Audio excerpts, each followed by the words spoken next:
매일 성경과 함께하는 오늘의 큐티 시간입니다. 4월 25일 오늘의 말씀은 창세기 30장 25절에서 43절입니다.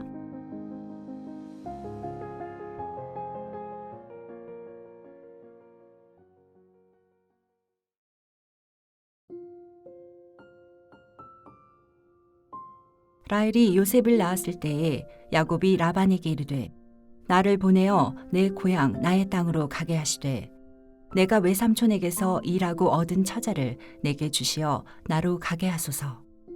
내가 외삼촌에게 한 일은 외삼촌이 아시나이다. 라반이 그에게 이르되 여호와께서 너로 말미암아 내게 복 주신 줄을 내가 깨달았노니 내가 나를 사랑스럽게 여기거든 그대로 있으라. 또 이르되 내 품삯을 정하라. 내가 그것을 주리라. 야곱이 그에게 이르되 내가 어떻게 외삼촌을 섬겼는지 어떻게 외삼촌의 가축을 쳤는지 외삼촌이 아시나이다. 내가 오기 전에는 외삼촌의 소유가 적더니 번성하여 때를 이루었으니 내 발이 이르는 곳마다 여호와께서 외삼촌에게 복을 주셨나이다. 그러나 나는 언제나 내 집을 세우리이까. 라반이 이르되 내가 무엇으로 내게 주랴. 야곱이 이르되 외삼촌께서 내게 아무것도 주시지 않아도 나를 위하여 이 일을 행하시면 내가 다시 외삼촌의 양떼를 먹이고 지키리이다. 오늘 내가 외삼촌의 양떼에 두루 다니며 그 양 중에 아롱진 것과 점 있는 것과 검은 것을 가려내며 또 염소 중에 점 있는 것과 아롱진 것을 가려내리니 이 같은 것이 내 품삯이 되리이다. 후일에 외삼촌께서 오셔서 내 품삯을 조사하실 때에 나의 의가 내 대답이 되리이다. 내게 혹시 염소 중 아롱지지 아니한 것이나 점이 없는 것이나 양 중에 검지 아니한 것이 있거든 다 도둑질한 것으로 인정하소서. 라반이 이르되 내가 내 말대로 하리라 하고 그날에 그가 숫 염소 중 얼룩무늬 있는 것과 점 있는 것을 가리고 암염소 중 흰 바탕에 아롱진 것과 점 있는 것을 가리고 양 중에 검은 것들을 가려 자기 아들들의 손에 맡기고 자기와 야곱의 사이를 사흘 길이 뜨게 하였고 야곱은 라반의 남은 양떼를 치니라. 야곱이 버드나무와 살구나무와 신풍나무의 푸른 가지를 가져다가 그것들의 껍질을 벗겨 흰 무늬를 내고 그 껍질 벗긴 가지를 양떼가 와서 먹는 개천의 물 구유에 세워 양떼를 향하게 하매 그 떼가 물을 먹으러 올 때에 새끼를 베니 가지 앞에서 새끼를 뱀으로 얼룩얼룩한 것과 점이 있고 아롱진 것을 낳은지라.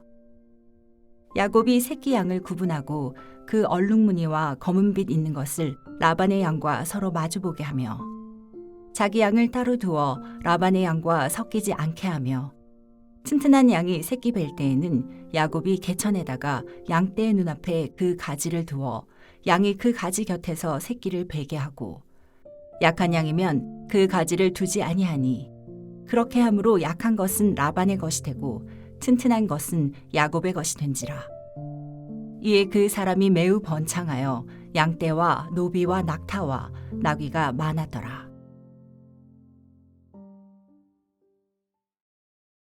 말씀으로 하루를 여는 묵상의 시간입니다. 오늘은 4월 25일 토요일입니다. 하나님의 통치 가운데 살아가는 복된 하루 되시기를 바랍니다. 오늘 본문은 창세기 30장 25절에서 43절까지 말씀입니다.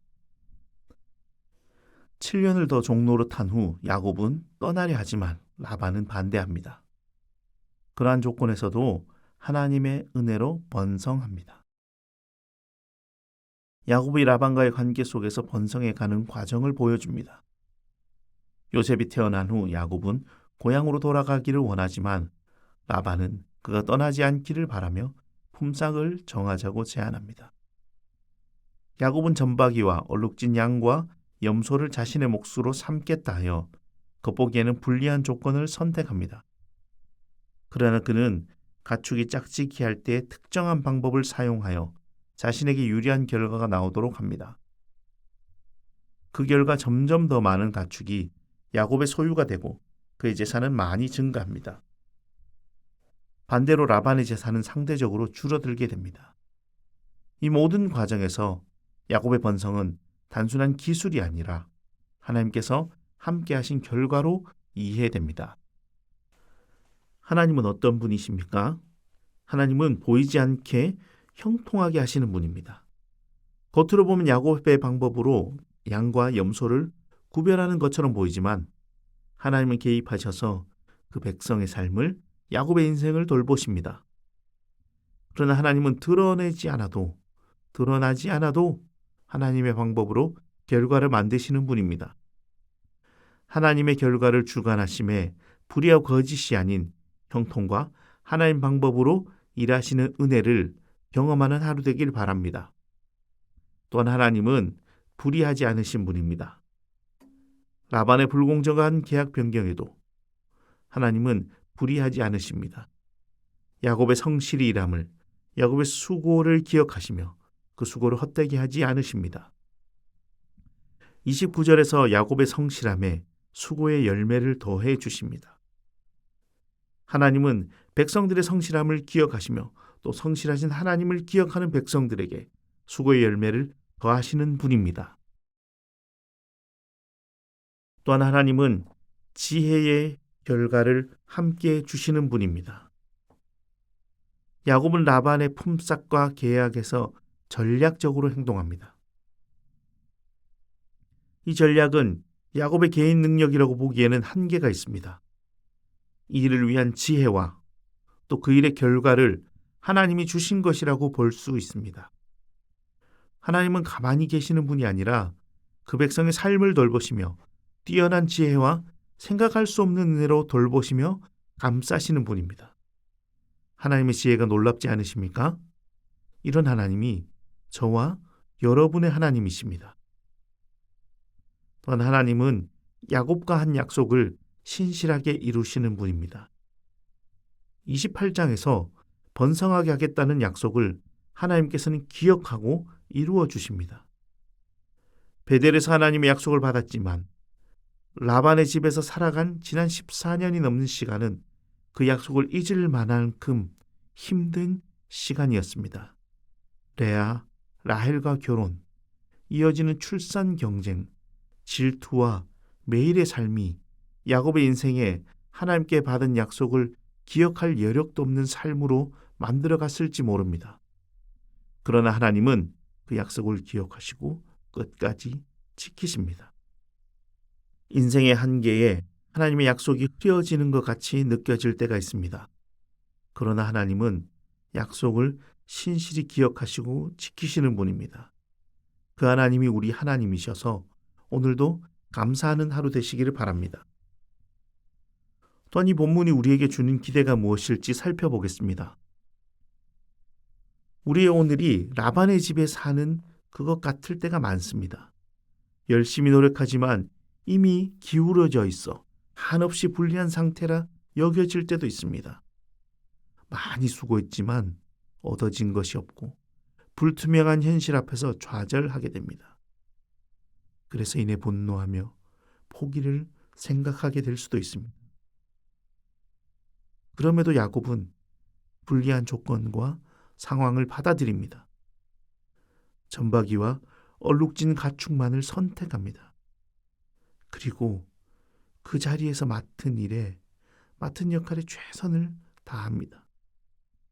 그 최선을 다함이 현실을 회피하지 않음이 하나님이 원하시는 삶에 대하는 자세가 아닌지 생각해 봅니다. 주어진 환경이 바뀌고 또한 최고의 환경이 펼쳐지는 것이 아니라 최선의 자세로 내 환경 앞에 살아가는 그 삶의 반응이 하나님의 백성이 오늘 살아갈 방법이 아닌지 생각해 봅니다. 오늘 우리의 삶의 자리에서 우리는 어떤 최선으로 살아가고 있습니까? 또 지나온 한 주는 어떤 최선으로 살아왔는지 점검하며 돌아보며 야곱이 그래 했던 것처럼 최선을 다해 살아가는 이 하루가 되기를 소망합니다. 야곱은 환경이 나빠져도 자기 일을 지속합니다. 결과가 보이지 않지만 지속합니다. 결과를 예측하고 기대할 수 없는 일도 우리에게 많이 주어집니다. 그리고 인생은 많은 일의 결과를 예상하기보다 예상할 수 없을 때가 훨씬 더 많습니다. 그런 일이 많아질수록 쉽게 포기하거나 시작도 하지 못할 때가 있습니다. 야곱의 인생도 우리와 마찬가지이지 않았을까요? 야곱의 환경은 무언가를 기대할 수도 없고 그 결과도 생각할 수 없었을 것입니다. 그러나 그 일을 묵묵히 해나가는 것이 그의 삶입니다. 거창하고 대단한 일을 하는 것이 아니라 주어진 일을 묵묵히 해나가는 것, 그것이 삶의 자세입니다. 성실함이란 말은 정성과 진실됨이란 말이 핵심 단어입니다. 세상의 성실함은 마음과 힘을 다하는 것이지만 그리스도인의 성실함은 하나님이 함께 하실 것을 신뢰하는 것 아닐까요? 결과가 뚜렷하게 보이지 않고 기대되지 않아 하지 않는 그것이 아니라 하나님이 일하실 것을 기대하며 우리 할 일을 지켜나가는 그것이 야곱의 모습이며 오늘 우리가 살아가야 될 모습이 아닐까 합니다. 관계 속에서도 하나님의 백성으로 살아가야 합니다. 라반과 야곱은 외삼촌과 조카, 장인과 사위 사이입니다. 그러나 이익 앞에서 라반은 가족 관계를 기대할 수 없을 정도로 자신의 이익만 추구하며 살아갑니다. 그러나 야곱은 그 관계 속에서도 버티고 살아갑니다. 여러분, 하나님은 오늘 우리의 삶도 또 삶의 관계도 이게 흔들리는 것이 아니라 그 사람 때문에 어려워지는 것이 아니라 그곳에서 하나님 때문에 견디고 살아가기를 요구하십니다. 사람의 관계를 붙드는 것이 아니라 하나님과 친밀함을 붙들며 우리의 삶을 살아가기를 기대하십니다. 오늘 우리를 흔드는 것이 이익입니까? 관계입니까? 혜택입니까? 환경입니까? 그 무엇이든지 우리는 하나님과 친밀하며 하나님 앞에 살기에 견뎌나가는 이 하루가 되시기를 기대합니다. 하나님은 불공정한 상황 속에서도 성실한 자를 형통하게 하시며 우리의 노력 위에 결과를 더하시는 분입니다. 함께 기도하겠습니다. 하나님, 불공정하게 여겨지는 내 삶의 자리에 신실한 하나님이 함께 계심을 기억하며 그 약속을 지키시는 하나님을 신뢰하며 이 하루를 살아가게 하옵소서. 예수님의 이름으로 기도하옵나이다. 아멘.